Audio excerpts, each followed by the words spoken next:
Donc je suis venu accompagner notre mandataire, Martin Bernard Baguidi. Nous avons, au niveau de l'Alliance Jëf Jël, donc présenté une liste, s'appelle Jëf Jël Takku Liggéey Sénégal.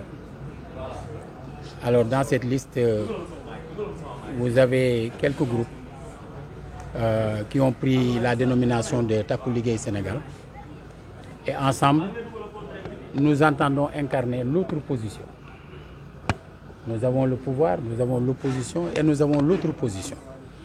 Voilà, notre mandataire est arrivé bien avant minuit et à l'intérieur. Il y avait quelqu'un qui l'accompagnait, mais qui ne se sent pas bien. Donc je le remplace. Donc il s'agit déjà dans votre coalition, est-ce que vous êtes en entente avec les autres coalitions de l'opposition, notamment en perspective de l'intercoalition? Il s'agit de l'Alliance Jëf Jël. C'est une liste déposée par l'Alliance Jëf Jël. Mais au niveau de cette liste, il y a un certain nombre de citoyens sénégalais porteurs de valeurs et qui entendent aller vers les Sénégalais pour leur proposer autre chose. Ça veut dire que nous n'allons pas à ces élections pour chercher une majorité pour un président de la République, mais non plus nous n'allons pas à ces élections pour chercher une majorité contre le président de la République. Nous estimons qu'il faut aller à ces élections pour chercher pour le peuple la totalité des élus, puisque tous les députés doivent être des représentants du peuple sénégalais, quelle que soit leur liste, quelle que soit leur coalition, quel que soit leur parti politique.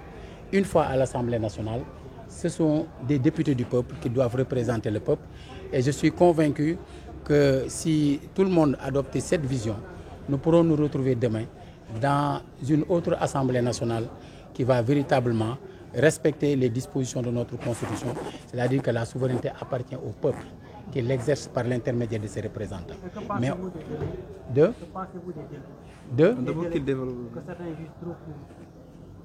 non, ça nous avons déjà dit ce que nous en pensions.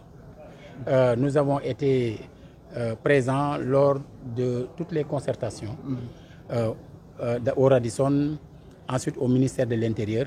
Nous avons eu à dénoncer l'absence de concertation préalable. Mais nous avons également dit que nous n'optons pas pour la chaise vide, encore moins pour le boycott. Donc nous avons préféré dénoncer ce qu'il y avait à dénoncer. Nous avons eu à faire des propositions également pour faciliter les choses. Ces propositions ont fait l'objet d'un consensus. Malheureusement, ça a été rejeté par les autorités. Malheureusement. Nous avons remercié la société civile qui avait pris des initiatives dans ce sens. Aujourd'hui que nous avons dépassé cette étape, nous entendons nous concentrer sur justement le dépôt de ces listes et également la campagne à venir, puisque ce sont les Sénégalais qui votent. Est-ce que vous pouvez revenir sur le profil des gens qui composent votre coalition et aussi la tête de liste? La tête de liste s'appelle Maguette Wade. C'est le maire de Mékhé. Nous avons sur cette liste des Sénégalais d'horizons divers. Pas seulement de l'Alliance Jëf Jël. Je vous ai dit qu'il y a un groupe de citoyens regroupés dans le cadre de Takku Liggéey Sénégal et qui, en rapport avec l'Alliance Jëf Jël, ont pu constituer cette liste qui va être une liste de propositions, une liste qui entend incarner ce que signifie véritablement représentant du peuple.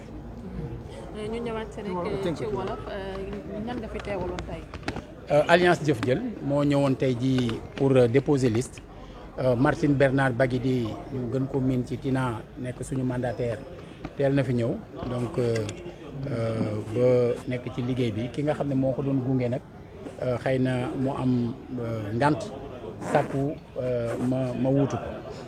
Alors liste Alliance Jëf Jël boobu mi ngi tudd Jëf Jël Takku Liggéey Sénégal ñu ànd ci nag ak ay sénégalais yoo xam ne ñii Jëf Jël lañ bokk ñii ci kuréel bu ñu tuddee Takku Liggéey Sénégal la ñu kuréelu ñooñu nag ñu joxante loxo ngir gis-gis bu ñu bokk.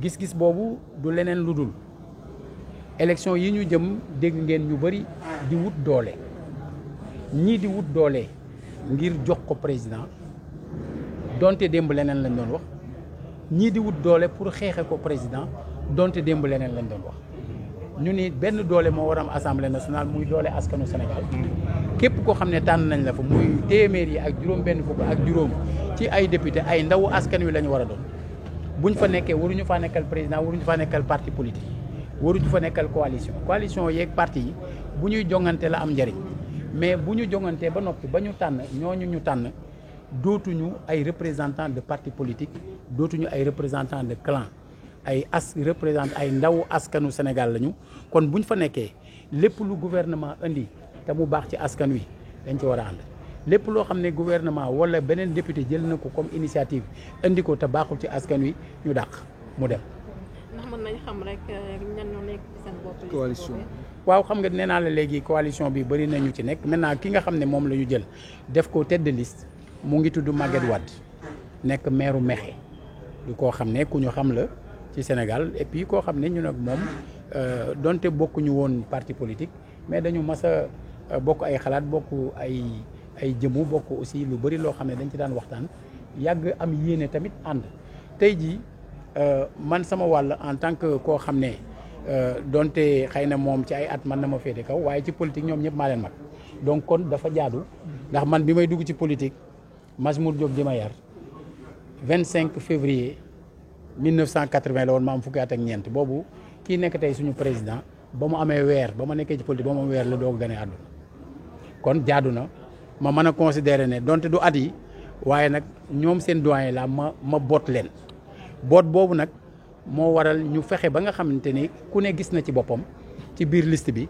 mais fexe tamit ba nga xam ne parti bii di Alliance Jëf Jël nga xam ne jiite naa ko fukki at ak juróom waaye bàyyee ko ñeneen ba ren ji lañ ma koy doog a dénkaat parce que ñun dañoo jàpp ne loolu noonu la mbir yi di war doxe ñooña fexe naa ba nga xam ne ñi ci màggee tey ji feeñ ci liste bi ba bu ëllëgee ñooñu bu ñu duggee assemblée nationale dina assurer quand même dundu parti bi parce que parti boobu daf leen sax ci ay gis-gis yoo xamante ne kenn ci ñoom du am benn cër te représenté wul askanu Sénégal ñi fi mas a am cëru député te bokk Jëf Jël kenn ku ci nekk yaakaar naa ne booba Sénégal ràññewoon na la bu dikkaatee lay gën a neex. ñaata département ngeen teew liste départementale. waaw loolu bu liste yi génnee. da nga am problème ci sa biir néegu sëy moo xam kattan bu néew la wala manqué man yu wala sax jafe-jafe yi gaaw a daanu seen gam kattan nag dafa ñëw pour saafara leen bépp tawat bu ngeen di jàkkoonteel ci seen néegu sëy ku bëgg ci gam kattan boobu da ngay woote ci 77 490 09 20 ak seen gam kattan jàngoro yi sëy dafa jeex tàkk ci même réew.